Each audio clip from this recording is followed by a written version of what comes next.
ফেব্রুয়ারিতেই বাংলাদেশকে অবশ্যই অবাধ সুষ্ঠু নির্বাচন নিশ্চিত করতে হবে। জানাবো শেখ হাসিনা ভারতে বসে নির্বাচন ঠেকানোর ষড়যন্ত্র করছে, বলছেন দুদু। জানাবো সংবিধান মানলে তো নির্বাচন 29 সালে হওয়ার কথা, 26-এ কেন, বলছেন গোলাম পরোয়ার। এদিকে জনগণ হারানো ভোটাধিকার ফিরে পেতে উন্মুখ হয়ে আছে, বলছেন ডক্টর জাহিদ। এবং সর্বশেষ জানাবো পিআর পদ্ধতি ছাড়া দেশে কোনো নির্বাচন হতে দেওয়া যাবে না, বলছে ইসলামী আন্দোলন।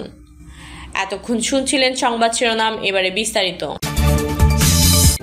ফেব্রুয়ারিতেই বাংলাদেশকে অবশ্যই অবাধ সুষ্ঠু নির্বাচন নিশ্চিত করতে হবে। ইউরোপীয় পার্লামেন্টের মানবাধিকার বিষয়ক উপকমিটির চেয়ারম্যান মৌনির সাতুরি বলেছেন, 2026 সালের ফেব্রুয়ারিতে বাংলাদেশকে অবশ্যই অবাধ ও সুষ্ঠু নির্বাচন নিশ্চিত করতে হবে। তিনি বলেন, এ ধরনের নির্বাচনের ফলাফলকে সবাই সম্মান করতে হবে। নির্বাচনের পর বাংলাদেশ স্থিতিশীলতার জন্য একটি অপরিহার্য শর্ত। সম্প্রতি ঢাকায় সফরকালে বাংলাদেশ সংবাদ সংস্থা বাসসকে দেওয়া এক সাক্ষাৎকারে তিনি এসব কথা বলেন। মৌনির সাতুরি বলেন, ক্ষমতা পৃথকীকরণ, বিচার বিভাগের স্বাধীনতা, জনপরিসর ও সংবাদ মাধ্যমের স্বাধীনতা গণতন্ত্র ও দীর্ঘমেয়াদী স্থিতিশীলতার জন্য অপরিহার্য।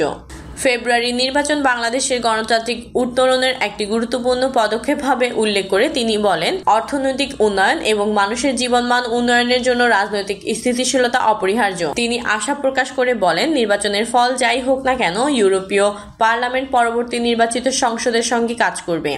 মৌনির সাতুরির নেতৃত্বে ইউরোপীয় পার্লামেন্টের মানবাধিকার বিষয়ক উপকমিটির এই প্রতিনিধি দল বাংলাদেশে সফর এসেছে।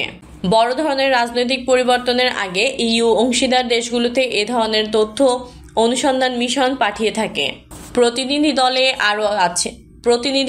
আরও আছেন ইজাবেল উইসেলার লিমা, আর্কাডিউস মুলারচিক, উরমাস পায়েত এবং ক্যাটরিনা ভিয়েরা।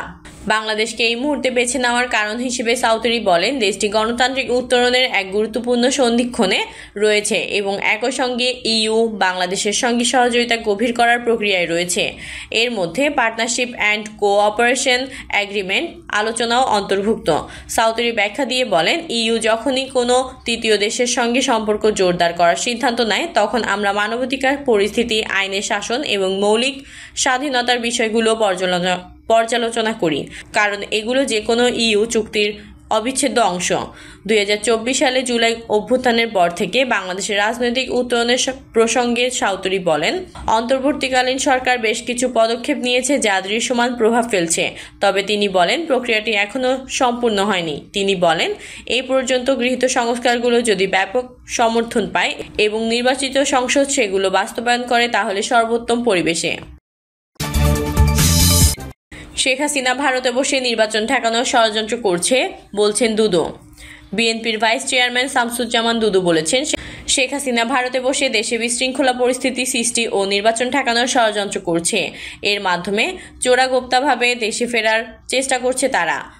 তবে তাদের এই ষড়যন্ত্র সফল হবে না।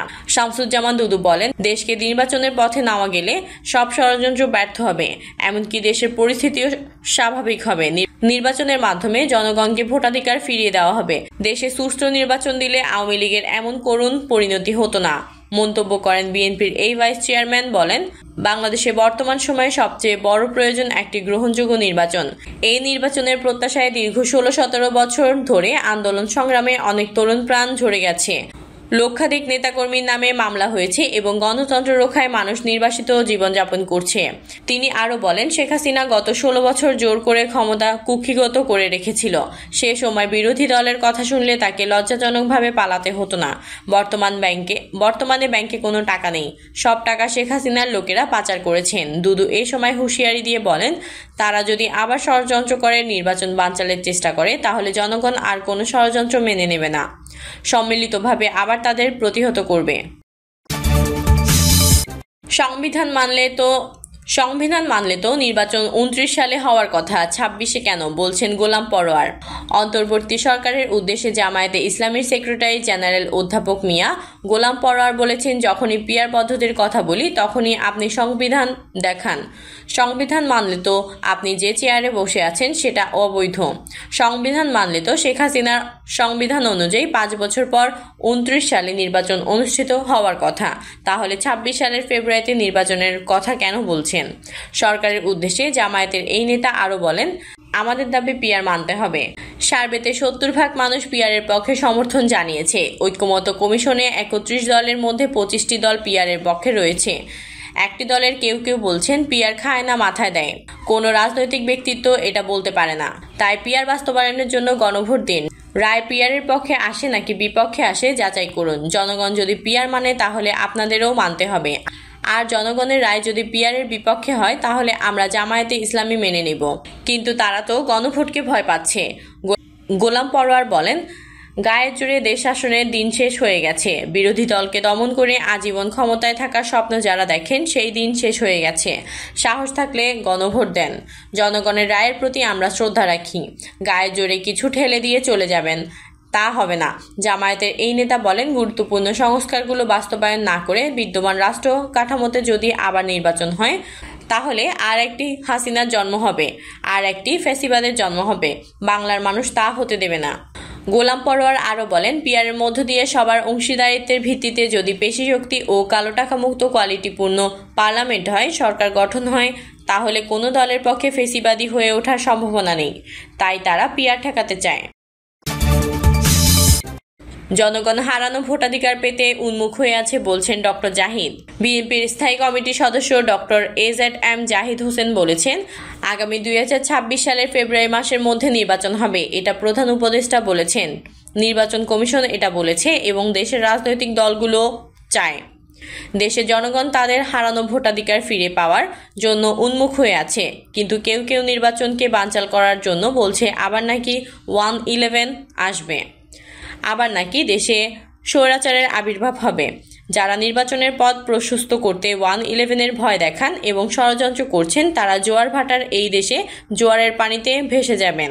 ডক্টর AZM জাহিদ হোসেন বলেন, সুশাসনের জন্য, জনগণের অধিকারের জন্য, গণতন্ত্র পুনরুদ্ধারের জন্য, স্বৈরাচারের বিতাড়িত করার জন্য একসঙ্গে রাজপথে ছিলাম। তাদের প্রতি আহ্বান জানিয়ে তিনি বলেন, আসুন রাজপথে না থেকে আলোচনার টেবিলে বসে সমস্যা সমাধান করুন। আলোচনার টেবিলেই একমাত্র উত্তম জায়গা। টেবিলেই বসে সব সমস্যার সমাধান হবে। শিক্ষকদের উদ্দেশ্যে ডক্টর AZM জাহিদ হোসেন বলেন, আগামীতে বিএনপি যদি সরকার গঠন করতে পারে তাহলে শিক্ষকদের চাকরি জাতীয়করণ সহ সকল যৌক্তিক দাবি পূরণ করা হবে। পিআর পদ্ধতি ছাড়া দেশে কোনো নির্বাচন হতে দেওয়া যাবে না বলছে ইসলামী আন্দোলন।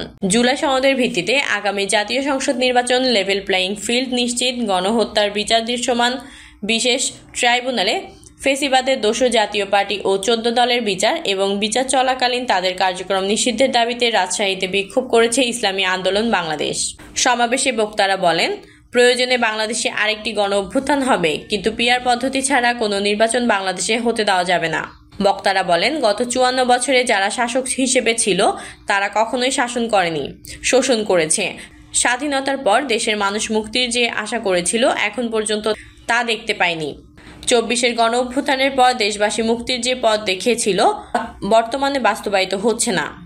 ছাত্র জনতার রক্তের উপর দাঁড়িয়ে একটি বিশেষ দলের চাপে সরকার দেশের প্রয়োজনীয় সংস্কার ছাড়া তাড়াতাড়ি নির্বাচন নিয়ে ব্যস্ত, তা হতে দেওয়া হবে না। তারা বলেন, বর্তমানে একটি দল আবারও ফেসিবাদী কায়দায় দেশ শাসনের জন্য পিআর পদ্ধতি ছাড়া তাড়াতাড়ি নির্বাচন চাচ্ছে। দেশের সম্পদ লুটপাট করার জন্য তারা পিআর পদ্ধতিতে নির্বাচন চায় না। তারা পিআর বোঝে না, কিন্তু চাঁদাবাজি বোঝেন। আগে গণ অভ্যুত্থানের বিচার হবে, তারপর সংস্কার, তারপরে নির্বাচন।